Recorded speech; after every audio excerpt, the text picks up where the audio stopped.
Akka mul'atan oduuwwan irraaf qabnu kunooti.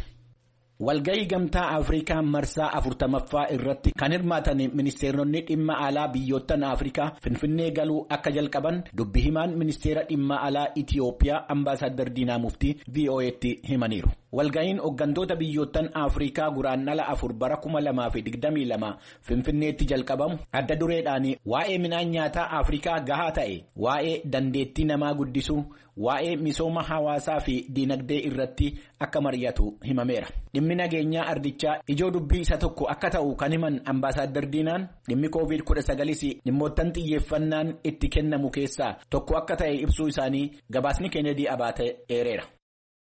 Yuunaayitid Steetsi Ambaasaadara ishee kan Itiyoophiyaa Geetaa Paasii nama biraatiin akka bakka buuftu beeksisteetti. Ibsi waajjira dubbii himaa ministeera dhimma alaa Yuunaayitid Steetsi irraa ba'e akka jedhetti Ambaasaadar Geetaa Paasii waan soorama ba'uu barbaadaniif bakka isaanii Ambaasaadar Tireesii Aan Jaakobsan akka bu'an ramadamaniiru. Sadarkaa Charge de Affairs yookaan hojii raawwachiiftuutti kan ramadaman Ambaasaadar Jaakobsan kanaan dura Koosovoo, Taajikistaanii fi Turkmenistaan keessa ambaasaadara ta'anii hojjetaniiru. Rakkina yeroo ammaa Itoophiyaa keessa jiru walqabatee dhimmoottan akka diinaatti wal ilaaluu hokkoran mirga namoomaa irratti raawwachaa jiran dhaabuu fi haala gargaarsa namoomaa hin daanqabne mijeessuu irratti hojii Ambaasaadder Geetaa Paasii hojjechaa turan Ambaasaadder Jaakobsanis akka itti fufan ibsi ministeera dhimma alaa irraa ba'e kun beeksiseera.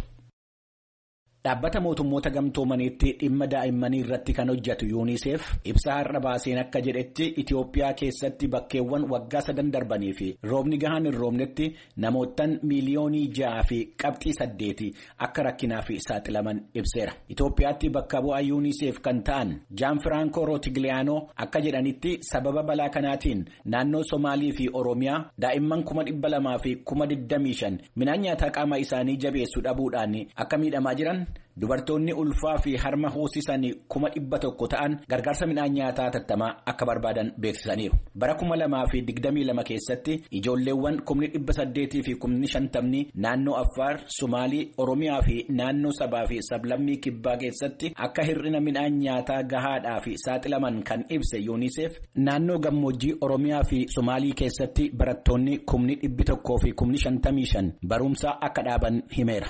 Namoota rakkina kanaaf saaxilaman gargaaruudhaaf UNICEF gargaarsa doolaara miiliyoonii 351 kanaan dura ramade irratti dabalataan doolaara miiliyoonii 31 akka isa barbaachisu ibseera.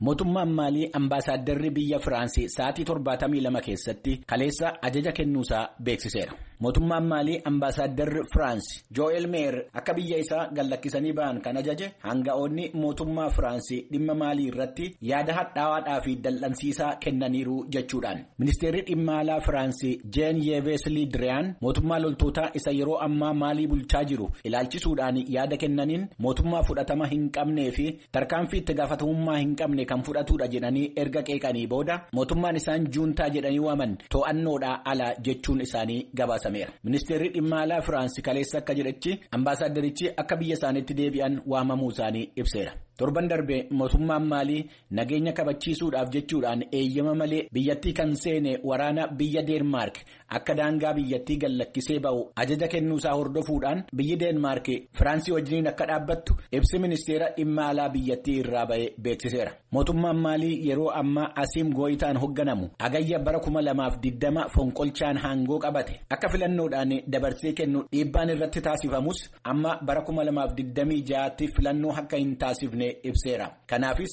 biyyoottan Afrikaa naannoo jiran irraa murtoon qoqqobbii diinagdee akka irratti darbe ni beekama. Kun sagalee Ameerikaati. Raashaan Yuukireeniin weeraruu dandeessu yaada jedhuun biyyoottan lixaa miseensa naatoo ta'an loltootaa fi meeshaalee waraanaa gara Awurooppaa bahaatti ergaa jiru. Yuunaayitid Steetsi loltoonni 60,000 lakkaa'aman akka qophaa'anii ajaja eeggatan beeksifteetti.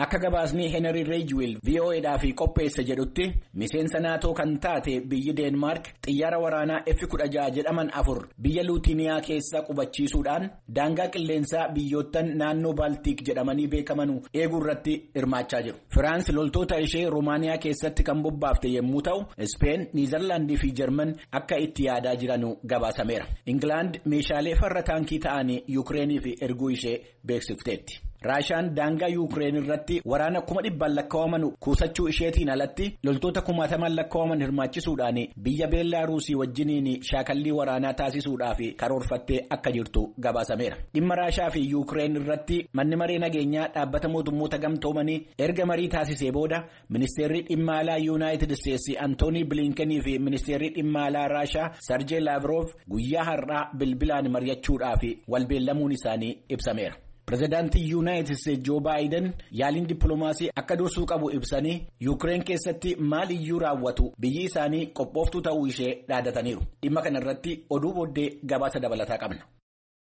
Meeksikoo keessatti ittuu ji'a tokko hin guutin gaazexeessonni 4 ajjeefamaniiru. Dhaabbanni miidiyaa toora masariitiitiin faca'u Moonitar Michaa'oo Kaanaa akka ibsetti wixata kaleessaa hojjetaan isaa Roobertoo Toledo magaalaa Jitaakwaaraa keessatti akkaataa suukanneessaa ta'een rasaasaan rukutamee du'eera. Daarektarri dhaabbatichaa Armaandoo Linaares gaazexeessaan ajjeefame kun ji'oottanii fi sodaachisni akka irratti taasifamaa ture ibsanii sodaachisni kun yeroo ammaa dhugaa ta'uu isaa mirkaneessuu isaanii himaniiru. Akka daarektarri dhaabbatichaa jedhanitti malaammaltummaadhaa fi aanga'oota siyaasaa malaammaltummaa raawwatan saaxiluun gatii akkanaa nu kaffalchiisaa jira jedhaniiru. Akka mootummaan Meeksikoo jedhetti muddee bara 2018 as gaazexeessonni 50 olii biyyattii keessatti ajjeefamaniiru. Muummeen ministeeraa biyya Kaanaadaa Jastiin Trudeau vaayirasii COVID-19 qabamuu isaanii beeksisaniiru. Torban darbe mucaa isaanii tokko irratti vaayirasichi argamuun eega ibsamee booda mana yaalaa dhaqanii yommuu ilaalaman akka vaayirasichi isaan keessa hin jirre kan itti himamee ture Trudeau'n kaleessa yommuu deebi'anii ilaalaman garuu vaayirasicha qabaachuun isaanii akka mirkanaa'e beeksisaniiru. Akka nageenyi itti dhaga'amaa jiru kan dubbatan muummichi ministeeraa torban 2 fi addaan of baasanii hojii isaanii akka itti fufan himaniiru. Bara 2020 ji'a bitootessaa keessa haati warraa isaanii yommuu vaayirasichaan qabamanii turan Trudeau'n torban 2 fi kophaatti ba'anii hojjechaa akka turan ni yaadatama. Ministeera biyya alaa biyyattii Maliinii Joolii dabalatee miseensonni kaabinee mootummaa Kaanaadaa hedduun vaayirasii koronaatiin qabamanii akka turan gabaasameera. Hordoftoota keenya oduu har'aaf qabnu.